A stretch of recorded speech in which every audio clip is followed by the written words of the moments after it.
So welcome to another episode of the Pepper Soup Talk Show, where we bring to the table movers and shakers in the African diaspora. Now, our guest today, when she sent me over her bio, I said, "Oh, this is gonna be a special interview." I'm excited. And so I actually want to read her whole bio because I don't want to leave anything out. Okay.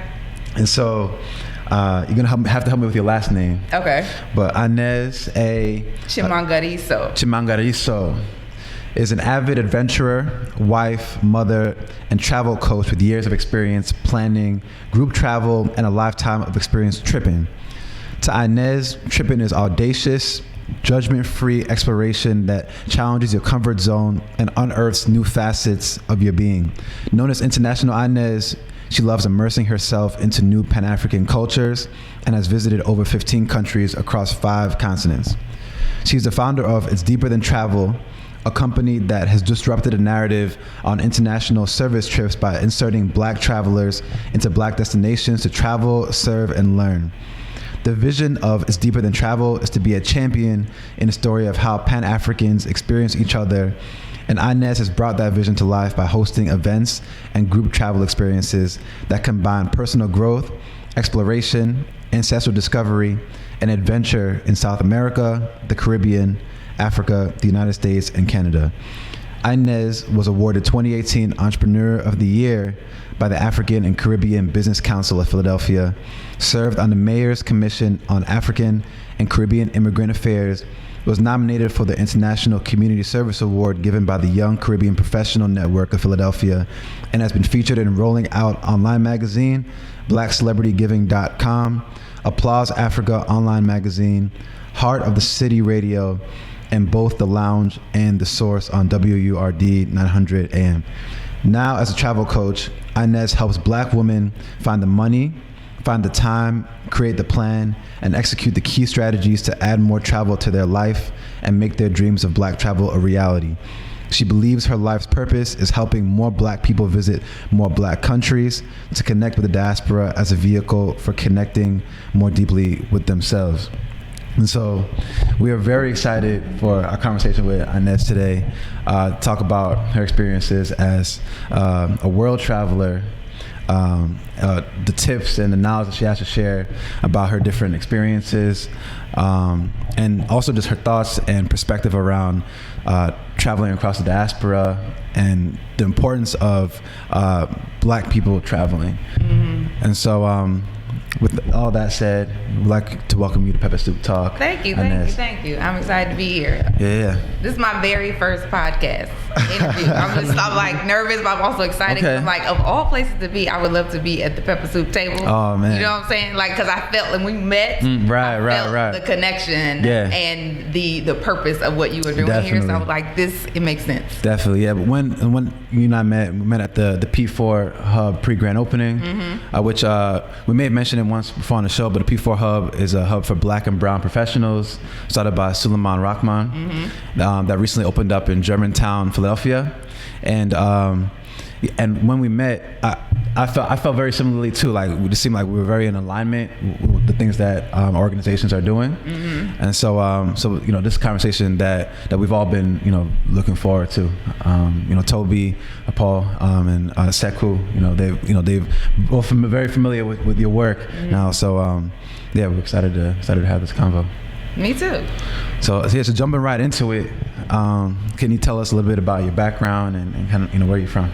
Yeah, so I grew up in a very small town near Charlotte, North Carolina, called Monroe. We call it the Row. And the interesting part is it was a really cool upbringing because it's such a small town. But during my youth, I realized that, pretty much everybody in Monroe was either white, Black, or Mexican, right? And so it was very much a representation of Southern America, right? Gotcha. There wasn't at that time, there wasn't a lot of different cultures, different experiences down there, and there was like basically just one version of blackness, right? And it was the African American experience of blackness. And so growing up, I used to travel a lot. Like I traveled for dance. I traveled because my grandfather lived in Florida. I traveled because I had family in New Jersey as well. So I traveled a lot and I got to see a lot of different places. But even by the time I went to college, I was still, which by the way, I went to Morgan State University. Shout out to the Bears in Maryland. Shout out to HBCUs. Yes, HBCUs, support black colleges. And I realized that even by the time I got to college, I was in a space where I still only had a very narrow view of blackness, right? Like in my mind, blackness was represented by the things that I had seen when I grew up. And where's your family from? Because I know your last name. I was trying to figure out. Yes, so my family is from here. Actually, my mother's side of the family is from both here and Trinidad. My grandfather's from Trinidad. He's from Diego Martin. My mother's family is from New Jersey. My husband is from Zimbabwe. That's a whole story in itself. It's a whole story. But yes, my husband, Tawanda, is from Zimbabwe, so thus the last name of Chimhangariso.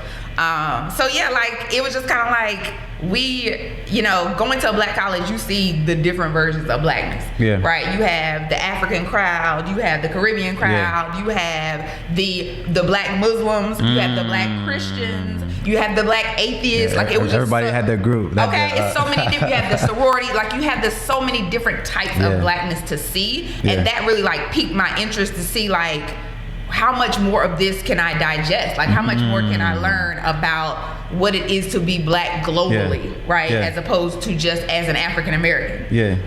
So with that, I ended up starting what used to be called immersion excursions when I first was moved to Philadelphia, and our focus was really on travel, serving, and learning in countries in the diaspora, right? So if you go Google right now, international service, vacations, or international service, you see a lot of white faces helping black people.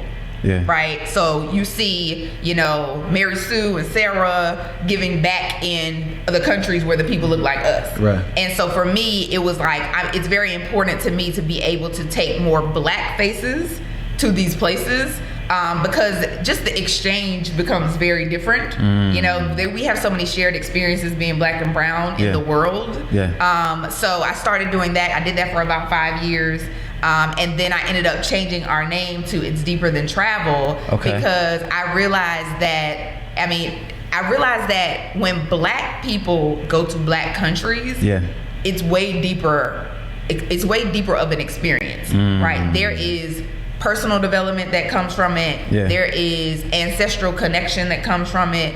There is a sense of identity. There's a spirit that's ignited in them. There's rapport that's built between the cultures. So it's way deeper than travel when we go to black countries because it even gives me chills. The spirit that it is exchanged between the groups, right? There's a lot of things that we've been taught about each other that is inaccurate, and when we go there, we get a chance to dispel the myths, right? So I changed it to It's Deeper Than Travel and decided like we're going to continue to do our mission, but we want to do events as well. And so I spent a lot of time like doing events here in Philly as well, just to kind of pique people's interest about blackness globally. And with the pandemic, I always say 2018 was the best year of I would say my life and my business. To your point, I was awarded Entrepreneur of the Year. Like I got married that year. We had large launch party at WeWork where we brought together the Haitian and the Dominican Republic dynamic and had like a full experiential experience at WeWork. And then it was followed by the worst year of my life in 2019. And so I was newly married. I was newly pregnant with my first daughter. And then I became newly diagnosed with cancer. Oh man. Right. And so it was the hardest year of my life because it required me to strip a lot of the things that were just normal to me out of my life. I became fully vegan, all natural, like just, I had to stop doing my business for a while because I had to just take care of me. Was this while you were, while you had cancer? You became vegan? Or? Yeah, while I became vegan and subsequently ended up beating it all naturally. Wow. And interestingly enough, like there were no I remember going to the doctor and finding out there were no cases of women who were Black, who were young, and who were pregnant who had my form of cancer. Wow. So they had no understanding of what any type of treatments would do to me or my daughter. Wow. Right? So that's why we decided to do ask what kind of cancer? It was bladder cancer. Usually bladder cancer is for old white men or people who work with a lot of chemicals during their work, which wasn't the case for me. And now I have a whole different understanding of what cancer is, so I know that it doesn't matter, necessarily the external things. It's really affected more so by the internal things that are happening in your body. But subsequently, that year I ended up hiring a life coach because I feel like I had lost my identity. And with that, I realized just how important coaching is. Right? Like I had been hosting trips and I had been taking people to places, and we'd have a few people going on trips, and we have 10 to 15. But I realized in that experience that people really need a guide sometimes. They need somebody to help them overcome the mental challenges to be able to take the hard steps, right? And if I was going to become, in essence, a champion for how Pan-Africans experience each other globally, I was going to have to, in some ways, handhold people and help them overcome the limiting beliefs that they have. So I did just that. Like I decided, in a time where, we have a pandemic and nobody's traveling, I was like, I want to talk to people about why Black people aren't going to Black countries. I want to talk about what are the misconceptions we have about each other. I want to talk about, why we think we don't have the money to go, or, why we, say we don't have the time, or even when we get into rooms with each other, why we don't connect with each other. So that's what I'm doing now. Now I'm specifically helping Black women find the money, find the time, find the plan, and really get the courage, right? As well as the network to be able to explore these places. Because a lot of times, they don't have it. And specifically, like you said earlier, I want to make sure that, people realize that when you go to these countries, it is, deeper than travel, right? And it, in essence, I found that going to these places has allowed me to connect more deeply with myself. And so I want people to connect with the diaspora as a vehicle for connecting more deeply with themselves. Yes, that's a very powerful word. It's a very powerful word. And I think we should actually start backwards from because I don't want to glance over the challenging years that you had going through cancer and beating cancer, and if you're comfortable talking about too, like some of those experiences with the changing your diet, because number one, there is like a history of our cultures not eating the best foods, and I know I'm personally guilty of that. But the fact that you said you went vegan and you're able to get through that period of time, can you talk a little bit about what that experience was like going vegan, and is it something that you had already thought about doing before? That like what was it like? Oh, absolutely not. I learned so much about the transition from the standard American diet to being vegan. I was the person who, I didn't even eat vegetables. I didn't like vegetables. I had 2 broccoli and string beans that I ate. And everything else I ate was just the normal diet that people eat. I ate out, fast food every now and then. I ate, meats. I ate processed stuff, and it never, it's some things are bad for you.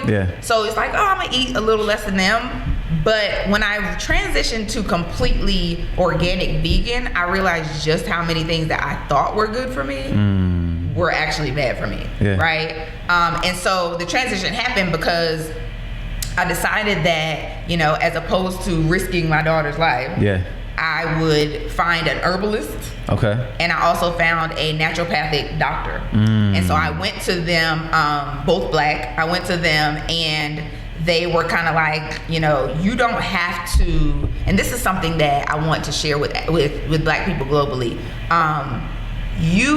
We look at doctors and the healthcare system as an authority, right? As basically their word is bond, right? However, there's a lot of education about nutrition that they don't get when they go to school, right? So they are usually suggesting things for us to do that they believe are in our best interest. Right. However, they don't have the full picture. Right. So doing this transition was really hard because the doctors that I had didn't understand it. Yeah. They were like, it might work, but you should probably be doing this. Yeah. It was super hard because I was used to eating a certain thing, and thank God I was married to the man that I'm married to because my husband is a physical trainer and a personal trainer and a nutritionist. Okay. Because I would not have made very it. Helpful. Very helpful. So I would suggest anybody trying to make that transition into any type of new diet, but specifically veganism, definitely have a support system. But just learning about how food is medicine. Yeah. Right? If you look at food like medicine, then you learn more about how specific fruits, how specific vegetables, how specific meats, how those things affect us internally. Yeah. That was just such an eye-opener to me. I was just like, who knew? But if you think about it, back in the day when there weren't hospitals, right? Say, for instance, when we were on the continent and there weren't all these, people practicing medicine, we had people in our villages and in our tribes who were our doctors, and they weren't using medicine, like right? They were using food, they were using herbs, they were using things from the earth in order to heal and help our people. And so this journey to veganism, it was a very hard one to make, but it was very eye-opening to see like just how much changing what you put into your body can change the complete molecular structure of your body. Wow. So yeah. No, thank you for sharing that. No problem. Well, before it's Deeper Than Travel, because you changed the name too, it's Deeper Than Travel. Yeah. But can you talk about how you got into the travel space, and was it the experiences you had in college and seeing different cultures? Had you always been interested in travel, and like how did you get into the travel space, and particularly for Black people in the diaspora? Right.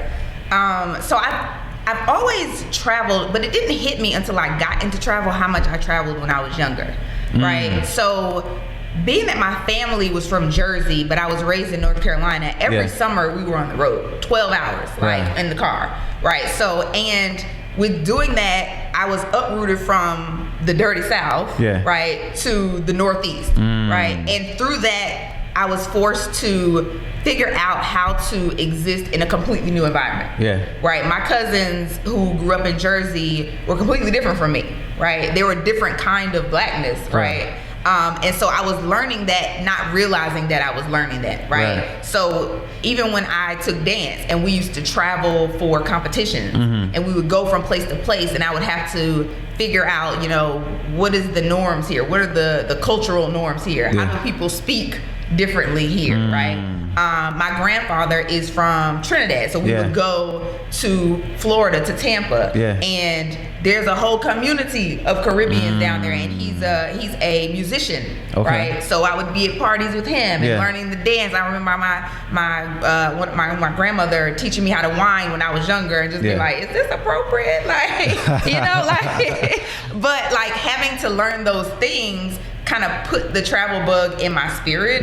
And so specifically, I remember like the diaspora travel came to my mind. It's weird. Like one night in 2017, I wake up at like 7 o'clock in the morning, right? And I'm not a morning person at all. And so I wake up and I start thinking about, is it possible for me to do community service in the diaspora, right? Because I wanted to go to the Caribbean. I had been to the Caribbean at least once. I was like, is it possible for me to do community service? I don't even know why I was thinking that. So I actually went to a travel fair at NYU University. And it was specifically for what's called volunteers traveling. And so I get there, and there's not very many people that look like me. I'm like, okay, cool, I ain't scared. I'm gonna just be in here. And I went up to a few of the booths and got some information, and then after a while I went to another booth, and I asked the guy, and I was like, why is it that I don't see any people who look like me? I was like, how are y'all marketing to black travelers? Yeah. And he said, we're not. Oh, wow. He said, you know, we don't really believe that black people travel as often, and they definitely don't do this type of traveling. And I was like, really? Really? So that same year, I had an event for my birthday called Earth Day Birthday. Yeah. And I created a volunteerist experience here in Philly. So I brought my friends from college and my friends from my youth here to Philly and created the experience here. And I really used it as a focus group to ask them, like, if I was to do some trips like this, would you want to go? And everybody was like, yeah, I want to go. We want to go to these countries. And I saw that a lot of the countries that they wanted to go to were the similar ones that I wanted to go to. Yeah.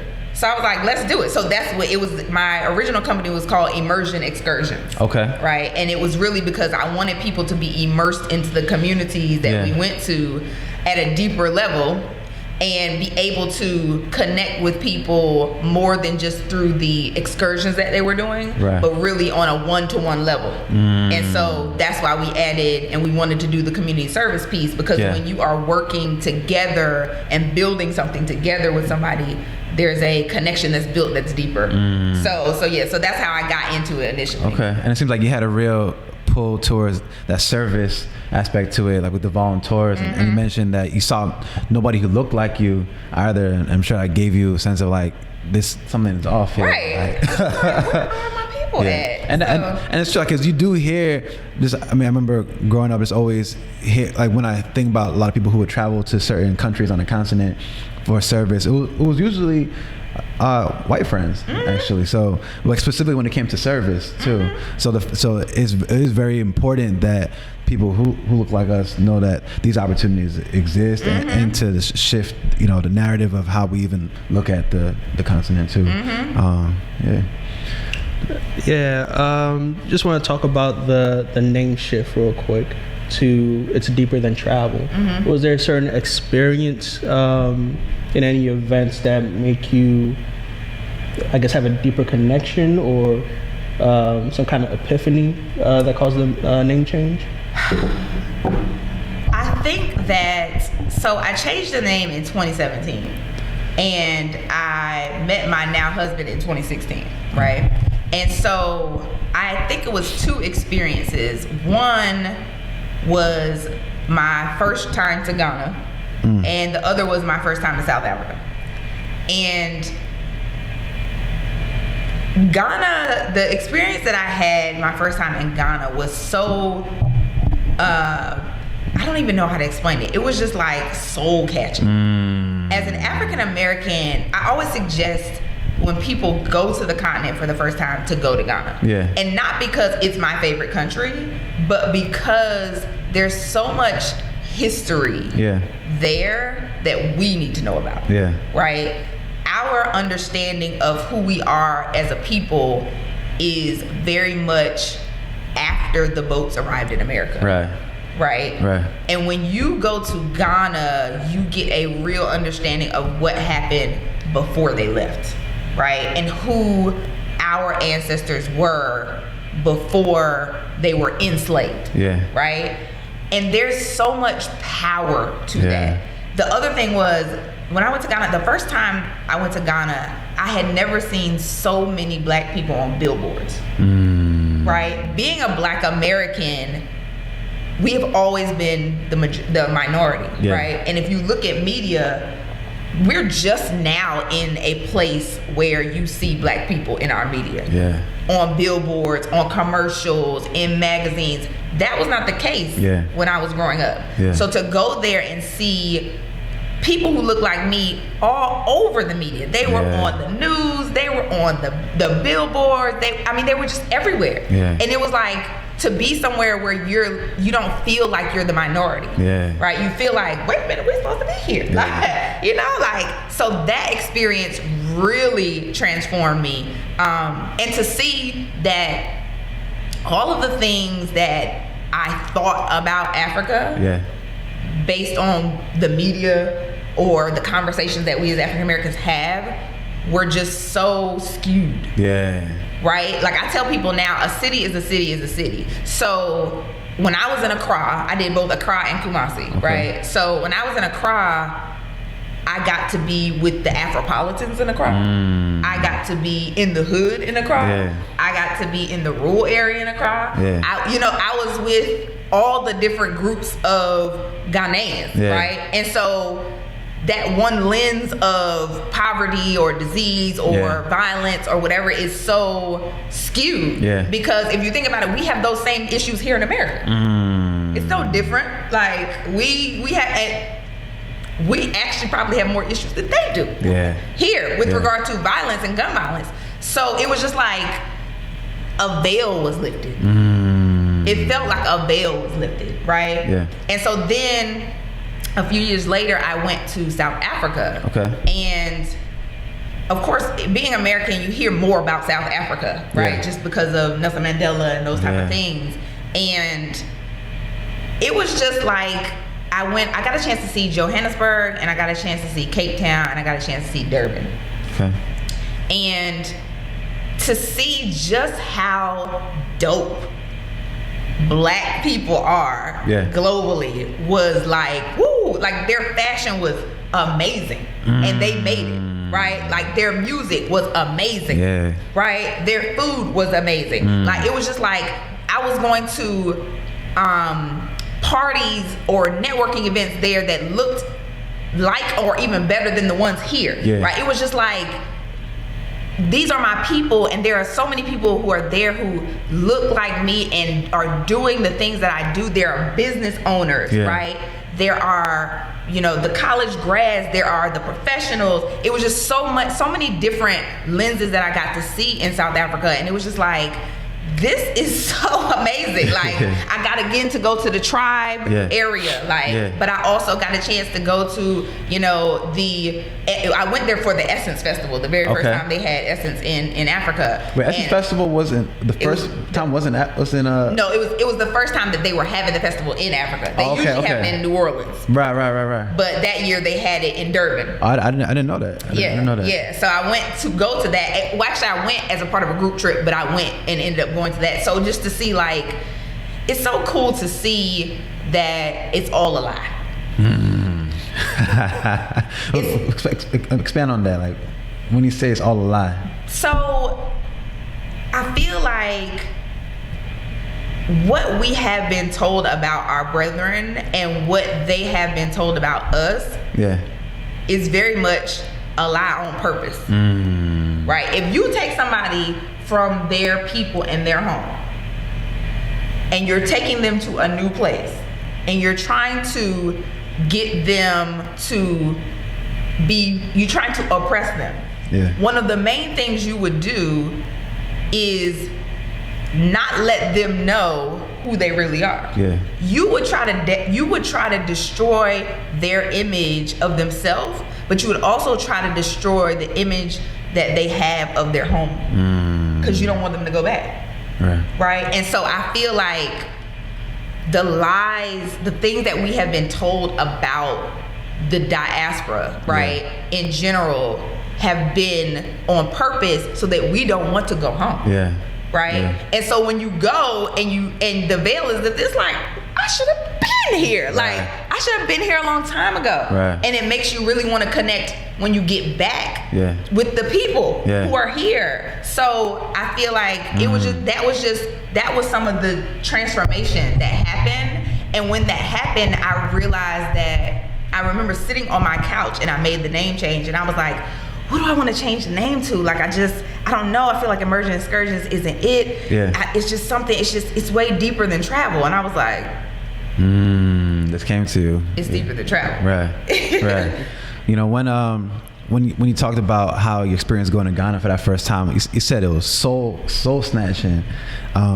That's a real powerful phrase for it, because people I know that have traveled specifically to Ghana from the stories I've heard or in the stories I've read, it's like you can't see things the same, especially like when you go to some of the slave sites and some like the specific landmarks, and then you mentioned seeing Black people on billboards and all over the place, and it makes me think about, and I've never been there, but in Senegal they have I can't can't remember the name of it, but it's some sort of monument where it's like a family. Oh, I just was looking that up because I want to go. I forget, but I know what you're talking about. It's the man and the woman and the child. It reminds me almost of like the Statue of Liberty or something. Yep. But it's actually taller than the Statue of Liberty. I just found that out. Yeah. And this makes me think about, like, imagine growing up like seeing that, you know, your whole life, like on a subconscious level, like just those kind of things make a difference, you know. And so yeah, so I have you know, people. I've done a trip to Ghana. Yeah. And I actually have giving people, you know, advice about going to Ghana. Yeah. And some of my life coaches, they just came back from Ghana, their first trip. And so our first meeting after, they said, we left as African Americans and we came back African. And I was like, that's what I want people to experience. Yeah. Like, that's the thing I want people to experience. That is my life's purpose, is for people to have that awakening and be like, wait a minute, like, this is, although I've been here, that is home, right? And I understand, I relate, I want to connect. I have an affinity for the cultures of the diaspora now. Yeah. And it has overcome and it has shut down any apprehension and hesitation that I had before. Wow. Can you talk about some of the trips that you've planned to places on the continent, especially because you mentioned the Ghana trip? Can you talk about what that was like and sort of like the itinerary during that time? Yeah. For people to come back and say, I feel like I came back African. You know, it must have been a real experience. Yeah. So some of the things that I try to do is get people to do things that they wouldn't do if they were going by themselves. Yeah. And introduce them to communities that they may not know on their own. Okay. So usually I want to do a metropolitan city and I want to do a rural area so they can see both sides, right? So we did a trip in 2018, we did a trip to Ghana. Okay. And we started in Accra. Okay. We stayed in Osu. And we had people experience, you know, all of the metropolitan feel of Ghana, right? Yeah. So we partnered with a company called Tastemakers Africa, which is owned by a friend of mine, Sheree Robinson. Yeah, shout out to Tastemakers. And so we had people do things like, for instance, we had a private dinner that was hosted at kind of like an Airbnb space. Yeah. And we had a chef come in and cook some unique ways and representations of Ghanaian cuisine, right? We also had a outdoor experience where we went to a very fancy hotel and they had like an outdoor courtyard. Yeah. And we had basically people sit like on the ground on like rugs and such. Okay. And they had a very famous chef in Ghana come and cook for them, right? We also, you know, had people connect with a tailor, right? And so we took them to the markets to buy fabric and just to get a feel of the markets. And then we had them pick out clothes they wanted to have make. And so they had made, and then we had them meet with the tailor at the beginning of the trip. And by the end of the trip, they already had their clothes ready for them, right? We had people participate in a naming ceremony in Kumasi. Wow. With the Ashanti tribe. Wow. And, you know, I don't know if you're familiar, but Ghanaian children are named after the day that they're born on, right? So if you are, for instance, I was born on Friday. So anybody named Afia was born on Friday, right? So Kwame and Kwesi and those type of names that you hear are day of the week, right? That makes sense, because I feel like I know so many Kwames, right? So many Afias. It's like, something must be. Yes. So we had them go and really participate in this naming ceremony. Yeah. And the whole ceremony. So from the African sisters who come in and dance for you, you know, and present, you know, you with just blessings for your naming. We had an Ashanti king come and give the names. Like, it's kind of like, it's a real experience for people. And people, I mean, talking about an emotional experience, right? That was one of the most emotional experiences for me the first time I went, which is why I wanted to recreate it for my travelers, because as African Americans, we are looking for a sense of belonging. Yeah. Right? And so when you get a chance to connect, whether or not my ancestors directly are from Ghana, yeah. right? When you get a chance to connect and be in a space where you are welcomed and yeah. you feel a sense of acceptance yeah. and belonging, yeah. it really is an emotional experience. And so that's the type of thing that we try to create for people. And we also do, you know, the museums. Yeah. We also do, you know, the beach activities, all of the normal things that people will go to.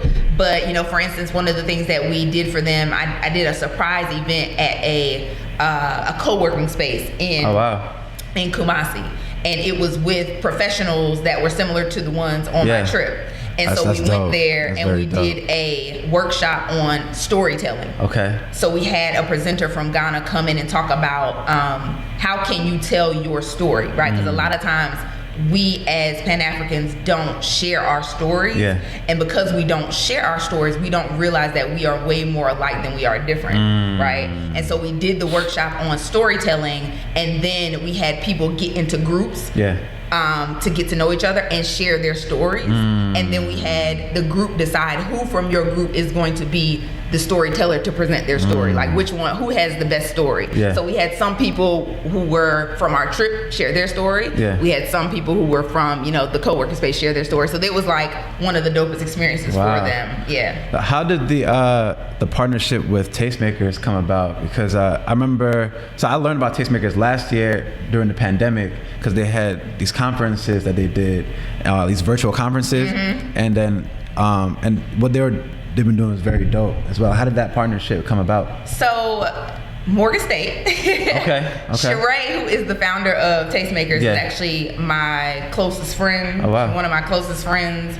And she also is my soror. Yeah. So, and my line sister. Okay. So we went to college together. Okay. And so when she started Tastemakers, it was a little bit after I started doing immersion excursions. So we both were into the travel and both were into understanding, you know, the diaspora as a whole. Yeah.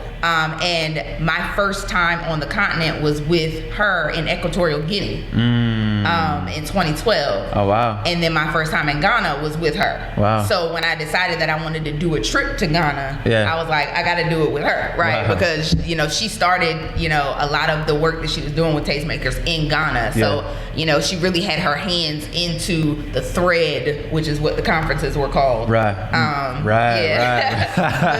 The thread in Ghana. So I was like, we got to go through Tastemakers because she knows, you know, the people that we should be connecting with. And we'll be able to make it a really good experience. Wow. That's cool. That's cool. Yeah, with that being said, all the countries you've been to, you know, you're more exposed to Black people worldwide. Is there any similarities you see across the continent? So I would say one of the biggest similarities that trips me out is food. Right? Like when I think about soul food in America, and there's a Netflix documentary called High on the Hog that shows just how much our food has originated and been taken and just changed a little bit here and there as it has moved throughout the diaspora. Yeah. So for instance, something like I would say like grits. Right, African Americans, we eat grits. Yeah, it's a form of like cornmeal, I believe, and we eat it for breakfast. My husband, who is from Zimbabwe, has a dish called sadza. Okay. Right, sadza in my mind is basically grits, but they don't eat it for breakfast. It's more of like a side dish for meat. Right, so you kind of eat it with your meat, but it looks very much like grits. It's made out of cornmeal as well, right? So as I think about, like, you know, we have sweet potatoes here, and on the continent they have yams, right? And a lot of times, I'm just telling y'all, sweet potatoes and yams is not the same thing, but I thought it was my whole life until I went to the continent, right? But just seeing like how you know, there's so many similarities in the things that we eat. There's just different versions of it. Yeah. I mean, since we're on the pepper soup talk, you know, like I feel like you know, African Americans have our versions of pepper soup. Oh yeah. You know, like we have gumbo, right? And for instance, even Jollof, like we have what we call in the South, we call it dirty rice. Okay. Right, and it's a spicy rice, and it has a lot of different stuff in it. Yeah. It has meat in it too. Like, so there's a lot of that culture around cuisine has been taken throughout the diaspora, and it's very similar. Another thing that I think is really similar is just our experience of oppression. Yeah. Right, I've been to Costa Rica, I've been to Rio, I've been to Bahia, and anywhere you are in the world, if you are black and brown, there is some form of oppression that you've experienced. Yeah.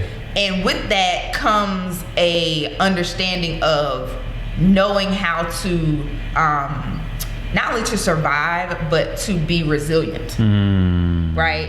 And so the conversations that we have sometimes about resiliency and what people have had to overcome, whether it be through colonization or Jim Crow here in the United States, it's very similar. You know, like you understand that you have to make do with what you have. Right? And the cool thing about black people is we always find a way to make it better. Like we always gonna find a way to make it better. Like, so that to me is very similar across the diaspora. Like we have always, and that's why it's so cool to see it when you go there. We have always been able to take what we have, whether it's been through oppression or through poverty, and make it dope. You know, make it something that people want to be a part of, or people want to emulate. You know, that to me is very similar across the diaspora. Definitely. Something I definitely want to speak on too, and I'm not sure if I mentioned this to you that day we met, is my manager, or my former manager. He talked about the sense of belonging and finding that on the continent. My former manager, he's from I think New Orleans or in Chicago. Like he grew up in like New Orleans, born in Chicago, I believe, grew up in Chicago and New Orleans. And he his father did like Ancestry.com or African Ancestry, one of those things, and he found out he was from Senegal, and somehow actually found his family in Senegal and went back and you know like broke bread with them and everything, and just like the similarities and how they looked and all of that. It was just one of the most powerful stories that I had heard. I can only imagine. Just, you know, when you talk about like that reconnection, that's so. Just to build off of that, a few people I do know, whenever they go back, they always describe the experience of, you know, coming back home that you didn't know you left already. And that's kind of like, I guess, the message or the mission that your company is currently doing. So on top of that, do you have any other, testimonials or experiences a lot of your customers tell you right after coming back from one of the excursions? I would say, you know, a lot of times people are like, how do I connect? Right? They're like, I had a really good time and I don't want it to end.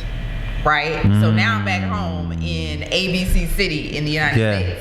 And it's like, what's the next step? What's the next step? Right? Like how I keep the party going, right? So usually what I'll do is I'll tell people like, the communities and the countries that we go to are right in your city.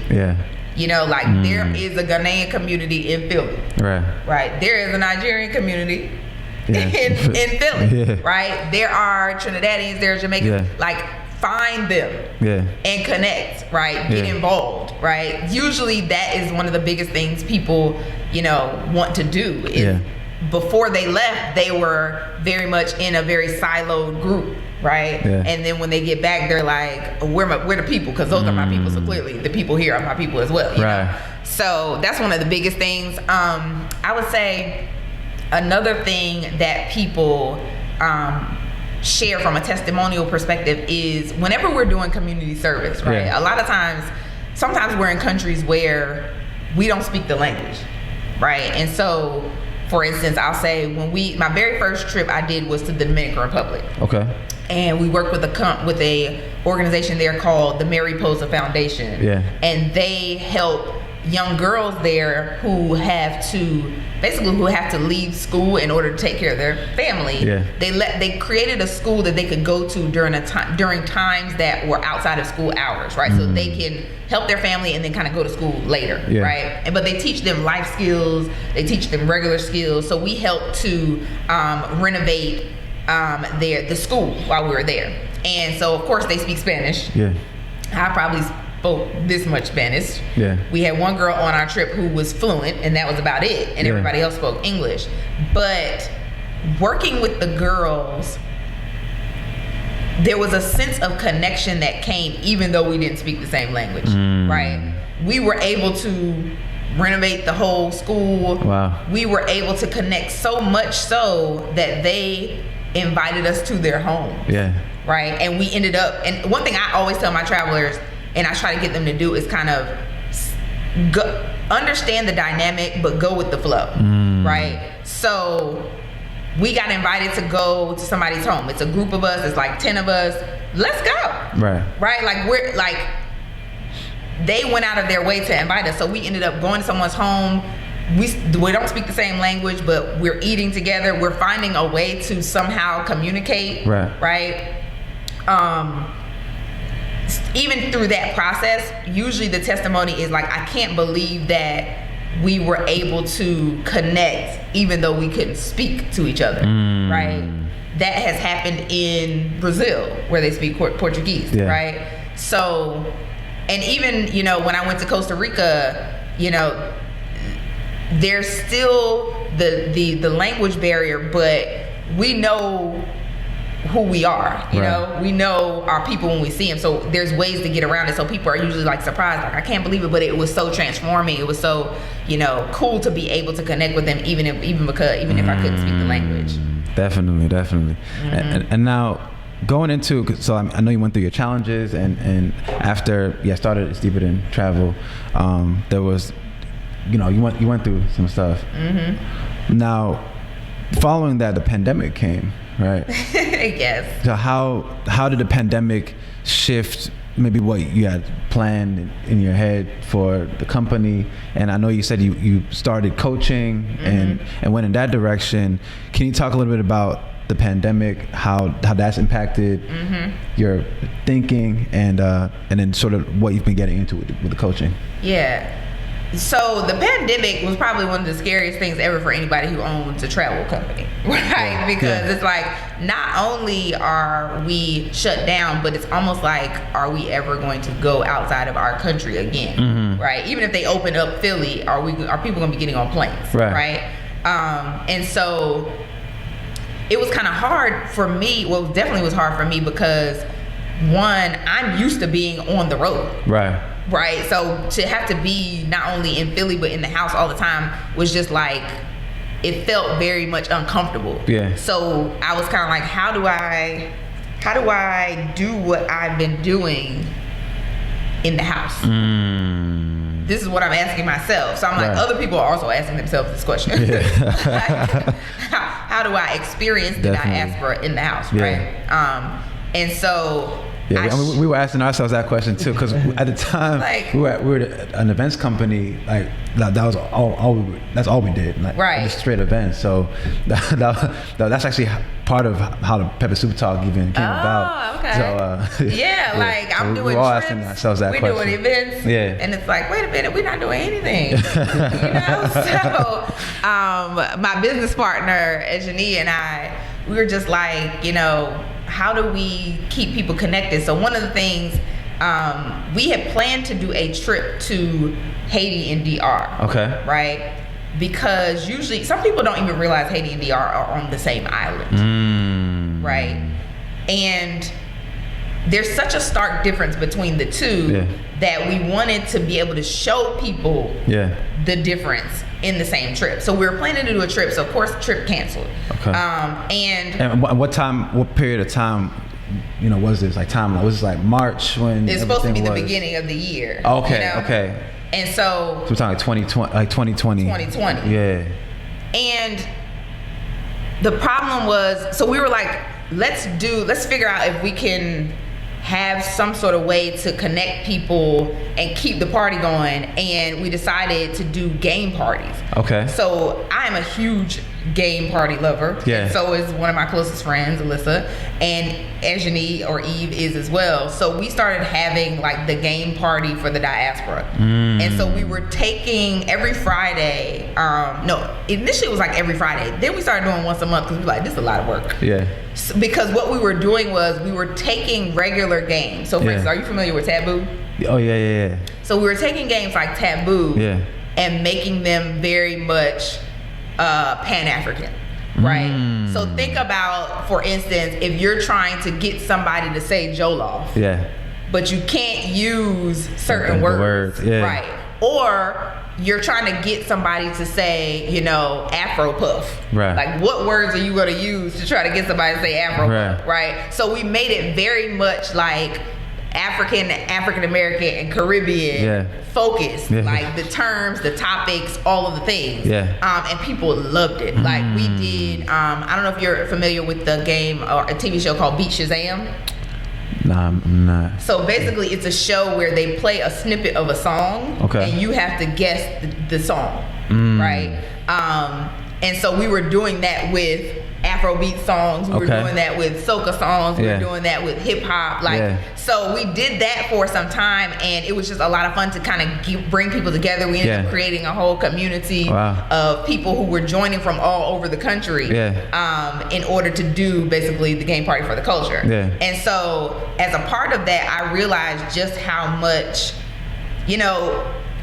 people who are fearful or who have apprehension about stepping into these arenas, they just need someone to guide them. They need somebody to go with them, right? Like think about if you're going to a networking event, if you're going to a party, usually most people not gonna go by themselves, right? They're gonna have to go with somebody who they know or somebody, and usually somebody who knows the people in the room, right?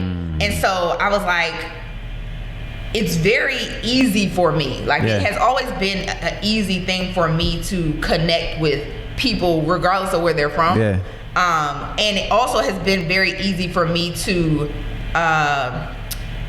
unify people who feel like they are ununifiable, right? Like for some reason people feel like they can open up, right? And it may be the vacation thing. Like usually when people are traveling, they kind of let their guard down.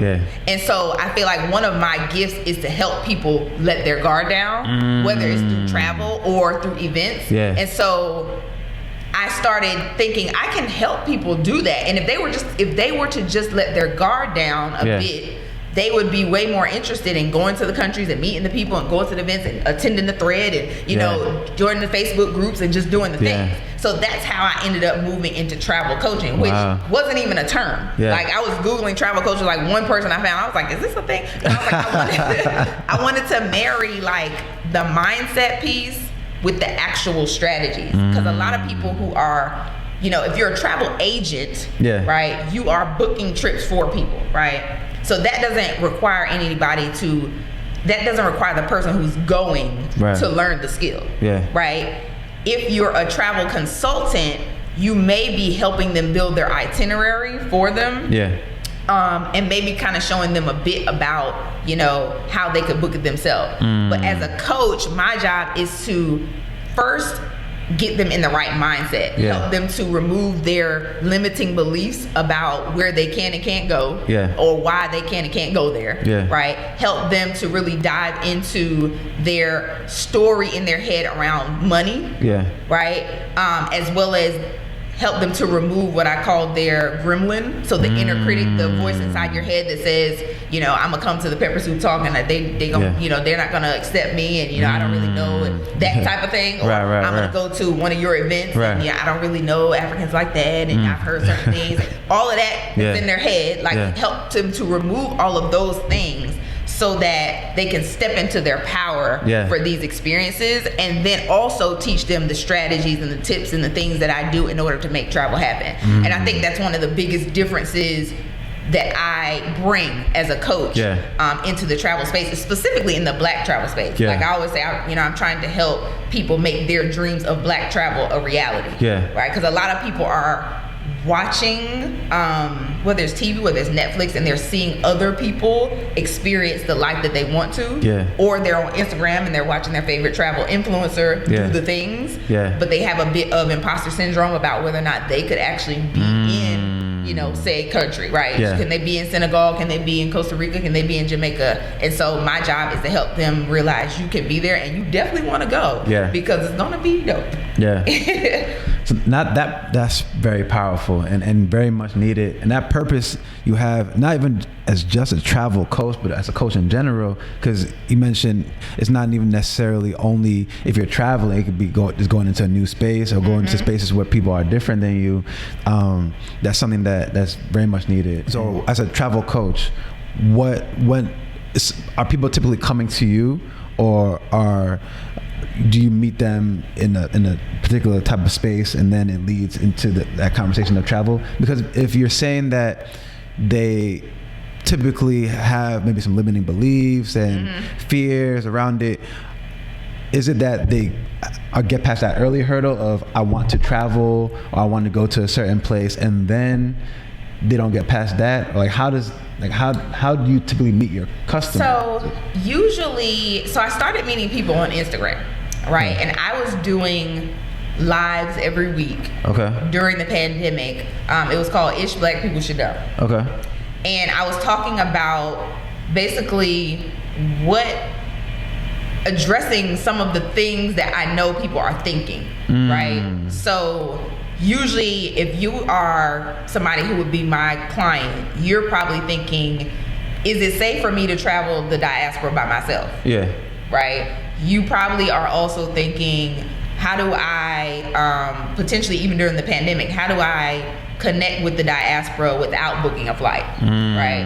You know, you're thinking, potentially, you know, I don't really have friends that travel like that, and I don't really know how to connect with new people who do travel. You know, we said well, you Googled if people should know. You Googled Ish People Should Know? No, I created an Instagram live series called Ish Black People Should Know. Oh, you created it? I created a series. Wow. And it really was just me every Thursday night on Instagram live. Like, got you. Talking about things that people should know about Blackness globally. Got you. Wow. I even was talking about, you know, the limiting belief thing. Because a lot of times people can convince themselves that their reasons are actual reasons, but their reasons are usually probably based on a belief that they have decided. And if you just change the belief, then everything opens up, right? So for instance, one of my clients, she had a belief that, you know, she wouldn't be able to travel because travel is too expensive. Right? So if you believe that travel is too expensive, you're not even gonna try. Right? So I always say the easiest way to kill a belief that you have basically decided and made up is to see somebody who's doing it that is in your same circumstance. Right? So if you believe, for instance, that travel is too expensive, and you see other people who, you know, are students, right? I feel like some of the most broke people are students, right? Students finding a way to travel. Or you see people who are, you know, in low income jobs, and you see them traveling, then obviously it's not too expensive, right? There's there's some incongruency there. So then you're able to realize, like, this is what I've decided. Well, then my question is, why did you decide that? Like, what's your money story? You know, what is your background around money, right? So once I started doing those lives, people were kind of reaching out to me saying, hey, like, I need some help, right? I think, I think you could help me get to A, B, C milestone, right? So whether the milestone is, I want to be comfortable with traveling by myself, right? Traveling solo. I want to be comfortable navigating the whole process from booking to going to the airport and TSA and all those things, right? I want to actually be able to, one of the things that I help my clients do is automate what I call their adventure allowance. Okay. Right? So if you really want to travel, then you have to value it more than certain things. Right? So you have to decide, if it's that important to me, what am I willing to sacrifice in order to make it happen, right? And so I talk to them about how they can automate their adventure allowance, and whether it's through, using, points from credit cards or points from hotel cards or whatever, to actually show your bank account that you value it, so that when you were ready to go and book the flight, it's actually there, right?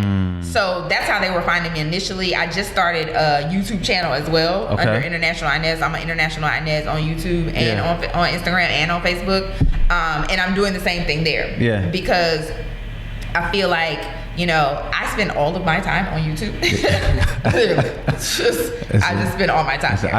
I can relate.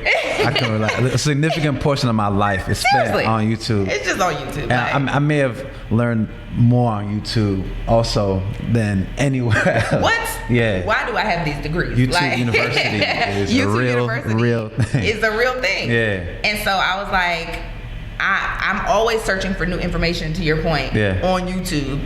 And when people are going to YouTube and they are looking for information on how to travel the diaspora or how to connect with Blackness globally, I want them to be able to find it. And so I was like, I have to start doing some videos and kind of talking about it. The video I actually released today was around basically, how do you find your new travel friends, right? But a video that I have coming up is about, why I'm not scared to travel to Africa and you are, right? And just talking about some of the things that I know and I've experienced, which is why the question that people have in their mind about, is it safe, can be dispelled. So yes, I usually find my clients on social media somewhere. That part of what you do as a coach, where you're taking with people's limiting beliefs or helping them like get past their limiting beliefs, that is like a huge skill set, because it's something that, all of us deal with limiting beliefs in one way or another, and to be able to identify like, oh, this is what may be holding you back, and they could open up doors in a lot of different ways. So people don't realize. I love to take people through the process of how a thought becomes a result. Right? So it's so crazy. We really are not taught to pay attention to our thoughts. Right? We don't even realize how much we can control our thoughts. Right? But the thoughts that you have generate the beliefs that you have, right? And your belief, if you really believe something, that's gonna generate your action about it. So if I believe, that anytime I'm experiencing or going to countries in the diaspora, that new facets of myself is uncovered, and that's important to me, I'm gonna make travel happen, right? But also if I believe that, it's scary and I believe that it's dangerous over there, then my action is going to be to stay away at all costs, right? And that's going to create the results in your life. So helping people to really take control and pay attention to their thoughts with regard to specifically travel in the diaspora, but in essence, once you learn the skill, you are so much more aware that you can do it in all areas, So definitely. I don't want to. I'm hogging the mic from Toby. So we're still in a pandemic, and you did talk about how you ran your business before and now.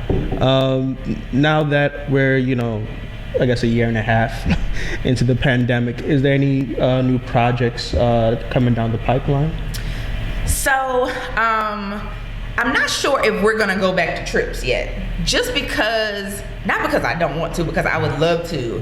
However, there's so many more factors now that go into doing a group trip that it can become, I believe, kind of cumbersome. And because I have transitioned to coaching and I know that I love it so much, I don't know if I want to transition back to the trips. Although people are like, so when are we going on the next trip? And I'm like, y'all want to go on a trip with a group in the pandemic? Like, black people don't care. Like, they're like, no, yes, we're going. When are we going back? Like, so, although I would love to, but you know, with regard to the vaccination and non-vaccination and just which countries let you in. What's the strain that they're talking about now? The Omicron. Like, I'm just like, this is a lot. Okay. Yeah. So one of the biggest projects that I have coming down the pike through It's Deeper Than Travel is my podcast. Yes. I was told years ago, I was like, you know, people tell me a lot of the time that like, you need to be in front of the camera. Like you need to be talking to people, like, you know, and so I've always just kind of like, oh, okay. Yeah. But I've learned through the last couple of years that, you know, you got to lean into your purpose. Yeah. Period. Yeah. Right? Whether or not you can see what it's going to bring or you know how it's going to work out, like you just have to lean into your purpose. And I know for a fact that my purpose is to, you know, help people to see that the experiences that you will have in these countries is going to change your life. It's going to be transformational. You can transform your whole life through travel. Yeah. And so I'm doing a podcast with my business partner, a.k.a.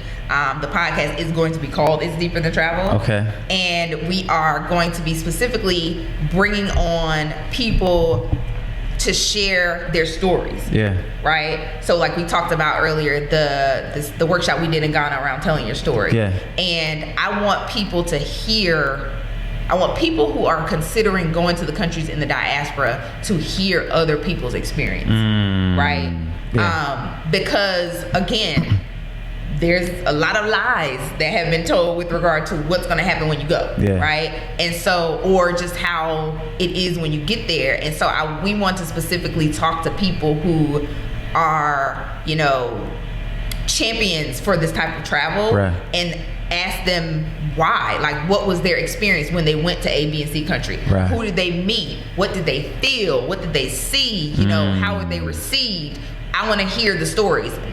One, because they invigorate my excitement about traveling the diaspora and just the transformation piece in general. But two, because I know that word of mouth is the best mode of marketing and referral, right? So I could say all day, go to Ghana. It is the front porch of Africa.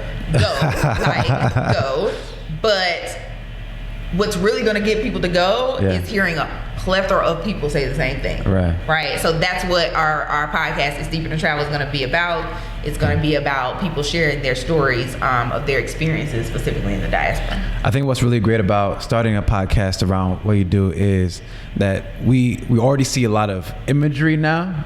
Before, especially, you know, when we were growing up and coming up, the imagery was the starving children in countries, but now social media, we're seeing the pictures and we're seeing some videos, and that's been like that for some years. But I don't hear too much in the way of conversation around it. So like to be able to hear stories about people going back, that's I'm looking forward to tuning in. I'm excited about it. I'm so excited about it because like I'm just like, you know, one of the things that I see coming from it is, to your point, people having more conversations about the experiences, right? And I think what I also want to do is pull back the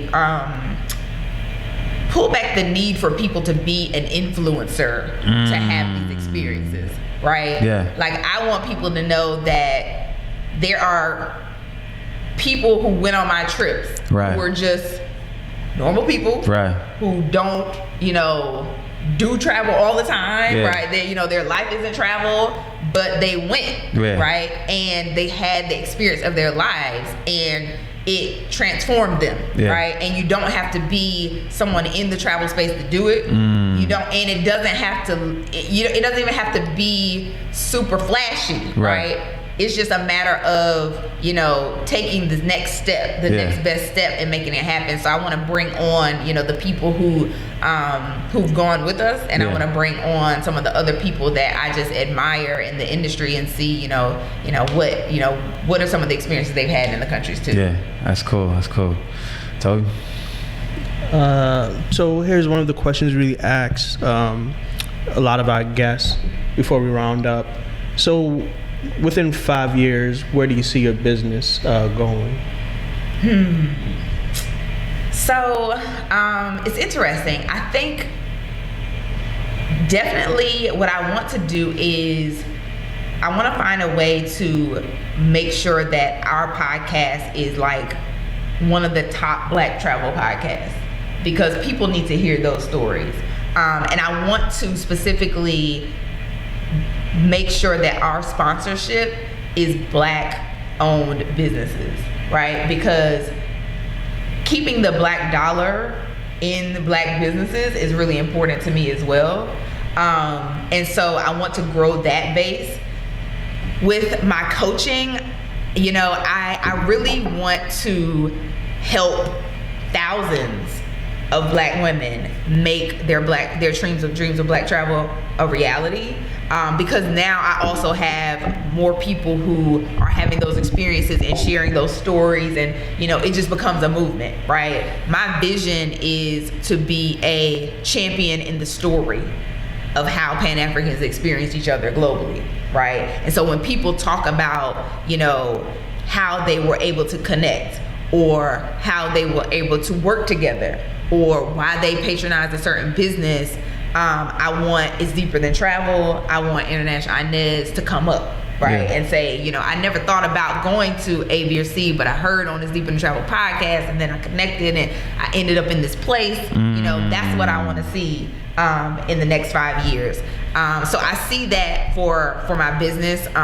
You know, I'm hoping to I'm going to be growing my YouTube channel. Like I want to have, you know, at least, you know, 500,000 subscribers by then. Like, because to your point, it is the Google of video.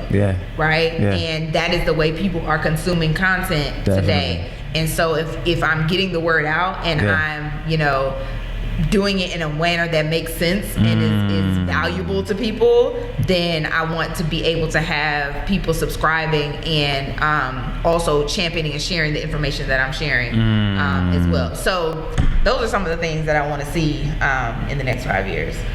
Have you spoken about your plans to start the podcast and your goals with it before Pepper Soup Talk? I have not. Well, exclusive. We heard it here first. You heard it here first. My husband and I are planning to. This is another exclusive. My husband and I are planning to slow travel the world with our daughters, and we specifically want to travel the diaspora, right? And so, our first stop is of course Zimbabwe.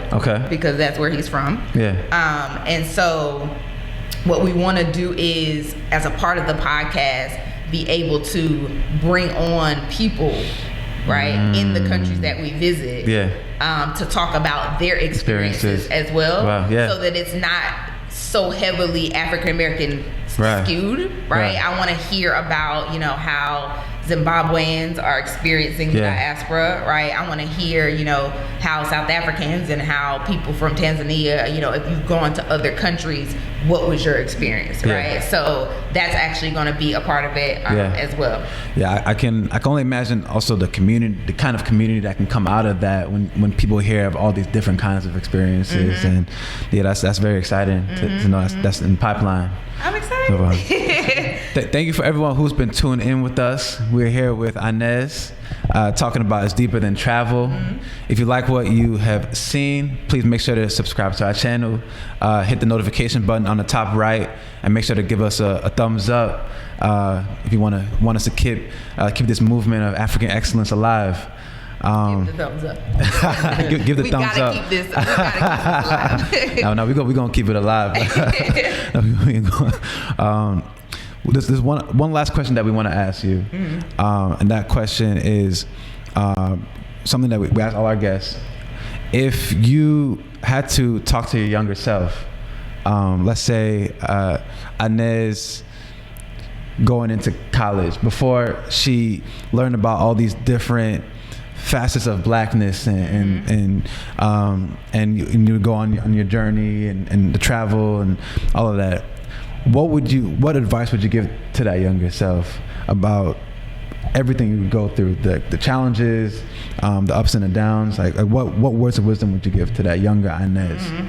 I would say fail faster. I would say fail faster. I have something in my bedroom that says test, fail, learn, grow, and repeat. And I think the problem with one of the problems with our education system is that we are taught that failure is bad. Yeah. Right? Like that's what you don't want to do. Right. Like, don't do that. You don't want to fail. However, failure forces you to grow so many muscles, right? Mentally. Yeah.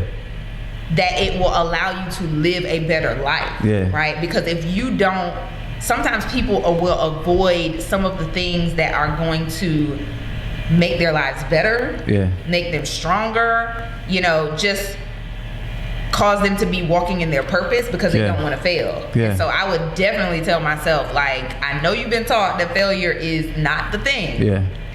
But most of the people that you admire the most have failed way more than they have succeeded. Yeah. And the only reason that they have succeeded is because they decided to fail fast. Right? Fail and then learn, right? Immediately, and go back to it. Get right back to it. Because if you're following your innate spirit, if you're standing in your authenticity, then you can't go wrong, right? It's gonna work out. So keep pushing forward, and allow yourself to continue to fail and learn and grow and repeat. Yeah, thank you for sharing that wisdom. I don't think you could have said it any better. Thank you. Well, where can people find you? You can find me at International Inez on all platforms, on Facebook, on Instagram, on YouTube. Definitely look me up. And if you're in the Philadelphia area, I'm here as well.